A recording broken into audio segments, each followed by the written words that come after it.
Hello friends, welcome back to my channel Bhavapuri kitchen.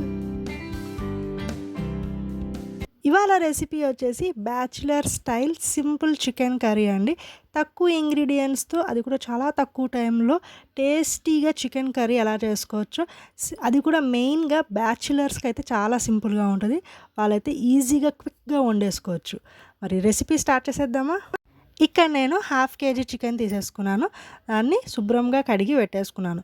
First మనం దీన్ని marinate చేసేసుకొని పెట్టేసుకుంటే చికెన్ కర్రీ స్టార్ట్ చేసి చికెన్ వేసుకునే టైం వరకు మనకి మ్యారినేట్ అయ్యిద్ది కాబట్టి చాలా తొందరగా అండ్ టేస్ట్ కూడా చాలా బాగుంటుంది. ఈజీగా క్విక్గా అయిపోయిద్ది. మరి మ్యారినేషన్లో ఫస్ట్ మనం ఉప్పు యాడ్ చేసేసుకున్నాము. అలాగే 1 టీ స్పూన్ పసుపు అండ్ 2 టేబుల్ స్పూన్ కారం, అలాగే 2 టేబుల్ స్పూన్ పెరుగు కూడా యాడ్ చేసుకుంటున్నాము. ఇలా bachelor style simple chicken curry చేసుకుంటున్నప్పుడు మనం మ్యారినేషన్లోనే పెరుగు యాడ్ చేసుకున్నాం అనుకోండి, ఎక్కువసేపు చికెన్ అనేది పెరుగులో నాని మనకి టేస్ట్ చాలా బాగా వచ్చింది. ఎందుకంటే మనం ఈ చికెన్ కర్రీలో ఎటువంటి మసాలాస్ యాడ్ చేయట్లేదు, ఏ పొడులు యాడ్ చేయట్లేదు. సో అందుకే పెరుగుని మనం మ్యారినేషన్లోనే యాడ్ చేసామనుకోండి, ఎక్కువసేపు పెరుగులో నాని టేస్ట్ చాలా బాగా వచ్చింది. సో ఇది కంపల్సరీ చేయాల్సింది, స్కిప్ అస్సలు చేయకండి ఈ స్టెప్ని. లేదు మనం నార్మల్ చికెన్ కర్రీ అయితే మనం పెరుగు అనేది తర్వాత యాడ్ చేసుకుంటాం చికెన్ కర్రీలో. అండ్ ఇక్కడ ఇంకా కావాల్సిన ఇంగ్రీడియంట్స్ ఏంటంటే, నేను ఇక్కడ 6 చిన్న చిన్న ఉల్లిపాయలని కట్ చేసి పెట్టుకున్నాను. అలాగే 4 పచ్చిమిరపకాయలని, మీ దగ్గర మీడియం సైజు ఉంటే 3 తీసుకోండి, అదే పెద్ద సైజు ఉల్లిపాయలు ఉంటే 2 చాలు. అండ్ ఇక్కడ ఫస్ట్ మనం ఒక పెద్ద బాండీ పెట్టేసుకొని దాంట్లో 2 టేబుల్ స్పూన్ ఆయిల్ యాడ్ చేసేసుకొని ముందుగా కట్ చేసి పెట్టుకున్న ఉల్లిపాయలు పచ్చిమిరపకాయలని యాడ్ చేసేసుకుందాము. నార్మల్గా ఎవరైనా చికెన్ కర్రీలో కంపల్సరీగా కొంచెం గరం మసాలా, ధనియా పొడి, లేకపోతే ఇవి 2 లేకపోతే జస్ట్ చికెన్ మసాలా ఉందనుకోండి, ఆ చికెన్ మసాలా అయినా యాడ్ చేసుకుంటారు. కానీ ఇవాళ మీ అందరితో చాలా సింపుల్గా ఈ రెసిపీని అయితే కంప్లీట్ చేద్దాం అనుకుంటున్నాను. ఎలాంటి మసాలాస్ యాడ్ చేయట్లేదు, జస్ట్ ఉల్లిపాయలు, పచ్చిమిరపకాయలు, ఉప్పు, పసుపు, కారం అండ్ అల్లం వెల్లుల్లి పేస్ట్, పచ్చి కొబ్బరి పేస్ట్ అనేది యాడ్ చేసుకున్నాం. పచ్చి కొబ్బరి పేస్ట్ కూడా మీ ఇష్టం అండి, స్కిప్ చేసుకోవాలంటే స్కిప్ చేసేసుకోవచ్చు. కానీ ఉంటే మాత్రం గ్రేవీ వచ్చింది, టేస్ట్ కూడా బాగుంటుంది. ఇక్కడ ఉల్లిపాయలు అనేవి కాస్త మగ్గిన తర్వాత, కొంచెం రెడ్డిష్ అయిన తర్వాత మనం దాంట్లోకి 1 టేబుల్ స్పూన్ అల్లం వెల్లుల్లి పేస్ట్ యాడ్ చేసుకుంటున్నాము. అలాగే 1 టేబుల్ స్పూన్ పచ్చి కొబ్బరి పేస్ట్ని కూడా యాడ్ చేసుకుంటున్నాం. ఎందుకంటే ఇది హాఫ్ కేజీ చికెన్ కాబట్టి తక్కువగా వేసుకుంటేనే టేస్ట్ బాగుంటుంది. అండ్ చెప్పడం మర్చిపోయాను, సాల్ట్ ముందుగానే యాడ్ చేసేసాము. అది నేను ఆ టైంలో చెప్పడం మర్చిపోయాను. సో సాల్ట్ కూడా యాడ్ చేసుకోండి. మ్యారినేషన్లో అయితే 1 టేబుల్ స్పూన్ సాల్ట్ వేసుకున్నాను అండ్ ఇక్కడ 1 టేబుల్ స్పూన్ సాల్ట్ సరిపోయిద్ది. మీరు కావాలంటే వాటర్ యాడ్ చేసినంత కొంచెం బబుల్స్ వచ్చిన తర్వాత మీరు టేస్ట్ చూసి సాల్ట్ మళ్ళీ వేసుకోవాల్సి వస్తే వేసుకోవచ్చు. అండ్ అది పచ్చి కొబ్బరి పేస్ట్ అండ్ అల్లం వెల్లుల్లి పేస్ట్ అనేది పచ్చి వాసన పోయి మంచి గోల్డెన్ కలర్లో ఫ్రై అయిన తర్వాత మనం మ్యారినేట్ చేసి పెట్టుకున్న చికెన్ని యాడ్ చేసుకుందాం. సో ఈ ప్రాసెస్ అవ్వడానికి అట్లీస్ట్ ఒక 10 to 15 మినిట్స్ పట్టిద్ది. సో అందుకే ముందుగా మనం మ్యారినేట్ చేసి పెట్టుకున్నాం అనుకోండి, చికెన్ వేసే టైం వరకు మనకి ఆ చికెన్ అనేది మ్యారినేట్ అయ్యేది. ఒక 15 మినిట్స్ అయితే కంపల్సరీగా పట్టిద్ది. ఉల్లిపాయలు కట్ చేసుకొని ఆయిల్లో ఇదంతా ఫ్రై చేసి అల్లం వెల్లుల్లి పేస్ట్, కొబ్బరి పేస్ట్ ఇదంతా ఫ్రై అయ్యే వరకు 15 మినిట్స్ అయినా పట్టిద్ది. చికెన్ యాడ్ చేసిన తర్వాత క్విక్ మిక్స్ ఇచ్చేసి మీరు ఒక సిమ్ టు మీడియం మధ్యలో పెట్టేసి ప్లేట్ పెట్టేయండి. చికెన్లో వచ్చే వాటర్ అండ్ మనం పెరుగు కూడా మిక్స్ చేసాం కదా, వాటిలో కాసేపు మనం చికెన్ని ఫ్రై చేద్దాము. చూడండి, నేను సిమ్ టు మీడియం మధ్యలోనే పెట్టాను. బబుల్ స్టార్ట్ అయ్యి నూనె అనేది పైనకి తేలుతుంది చూడండి. దాంట్లో కాసేపు ఫ్రై అయింది అనుకోండి, చాలా బాగుంటుంది. సో కాసేపు అలా వదిలేసి ఆ తర్వాత మనం దీంట్లోకి వాటర్ యాడ్ చేసుకుందాము. నూనె బాగా పైకి తేలుతూ బబుల్స్ రావడం అనేది స్టార్ట్ అయింది కదా, ఒకసారి బాగా కలిపేసుకొని మనం వాటర్ని యాడ్ చేసుకుందాము.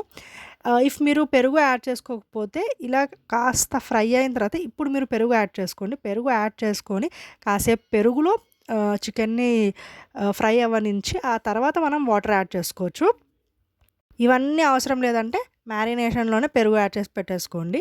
సో ఇక్కడ కాసేపు మిక్స్ చేసిన తర్వాత ఒక చెంబు నీళ్ళు అయితే యాడ్ చేసుకుంటున్నాను, సరిపోయిద్ది. దీనికంటే ఎక్కువ అస్సలు అవసరం లేదు. గ్లాస్ కాదు, చెంబుతో వేసుకోండి. నీళ్ళు కూడా యాడ్ చేసిన తర్వాత బాగా మిక్స్ చేసేసి కాస్త మీడియం టు హై మధ్యలో పెట్టండి. ఒక 5 to 10 minutes medium to high మధ్యలో పెట్టండి. ఎందుకంటే కొంచెం బబుల్స్ రావడం స్టార్ట్ అయిన తర్వాత మీరు అప్పుడు దాన్ని మళ్ళీ సిమ్లోకి మార్చేసుకోండి. సో చెప్పాను కదా నీళ్ళైతే కరెక్ట్‌గా సరిపోయిద్ది. ఒక చెంబు నీళ్ళేసిన తర్వాత మీడియం టు హై మధ్యలో పెట్టేసి మూత పెట్టేయండి. ఒక 10 మినిట్స్ ఒక 5-10 మినిట్స్ తర్వాత చూడండి బబుల్స్ రావడం స్టార్ట్ అయింది. అండ్ నూనె కూడా పైనకి బాగా తేలుతుంది కదా! ఇప్పుడు మీరేం చేయాలి దాన్ని సిమ్‌లోకి పెట్టేయండి. సిమ్‌లోకి పెట్టేసి దాన్ని వదిలేసి కాసేపు మధ్య మధ్యలో ఒక్కొక్కసారి మూత తీసి కలుపుతూ ఉండండి. అలా వదిలేసామనుకోండి చికెన్ సిమ్‌లో పర్ఫెక్ట్‌గా కుక్ అయ్యిద్ది. నేను చెప్తున్నాను కదా! ఇక్కడ నుంచి కరెక్ట్ 20 మినిట్స్ పట్టిద్దండి. నాకైతే కరెక్ట్‌గా 20 మినిట్స్ పట్టింది. చికెన్ మెత్తగా కుక్ అవ్వడానికి. లాస్ట్‌లో కొత్తిమీర ఏసుకుంటే అయిపోయిద్ది ఇంకా చికెన్ కర్రీ. ఎంత సింపుల్ ఉంది కదా! అందుకే మీరు సిమ్‌లో పెట్టి వదిలేయండి. ఇప్పుడు మీకు చూపిస్తాను నేను ఒకసారి చికెన్ ఎంత గట్టిగా ఉందో. ఒక పీస్ తీసి చూపించడానికి ట్రై చేస్తుంటే నేనే కెమెరా పట్టుకొని ఇంకొక చేత్తో చికెన్‌ని తీస్తే ఎలా దాన్ని నేను ప్రెస్ చేసేదాన్ని గుర్తొచ్చింది. అందుకే మా అత్తయ్యని పిలిచాను. కెమెరా నేనే, కుకింగ్ నేనే అంటే కష్టమవుతుందండి. సో, నేను తొందరలో ట్రైపాడ్ కొనుక్కోవాలని అనుకుంటున్నాను. అది ఉందనుకోండి హ్యాపీగా నేనే వంటలు గూడా చేయొచ్చు. అండ్ నా స్టైల్ ఆఫ్ వంటలు కూడా మీతో షేర్ చేసుకోవచ్చు. ఇప్పుడు వరకైతే అన్ని వంటలు మా అత్తయ్య స్టైలే చూపిస్తున్నాను గదా! సో, ఇక్కడ మా అత్తయ్యనైతే హెల్ప్ అడిగాను. మా అత్తయ్య వచ్చారు.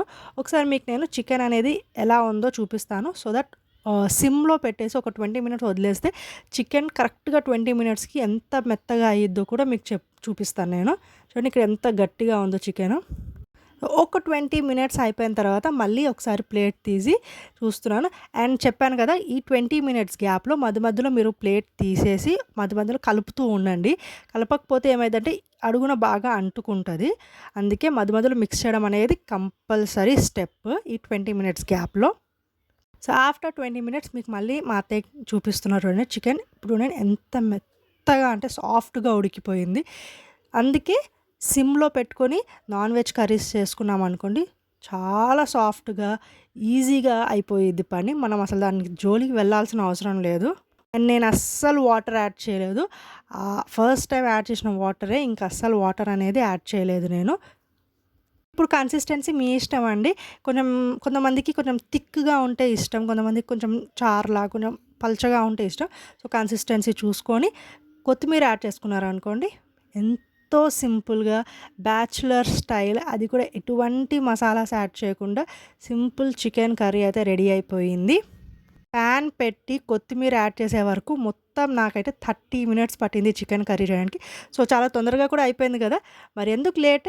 మీరు కూడా ట్రై చేయండి. అలాగే please like, share, comment and subscribe to my channel. మరొక మంచి వీడియోతో మళ్ళీ వచ్చేస్తాను. అప్పటి వరకు టాటా బాయ్.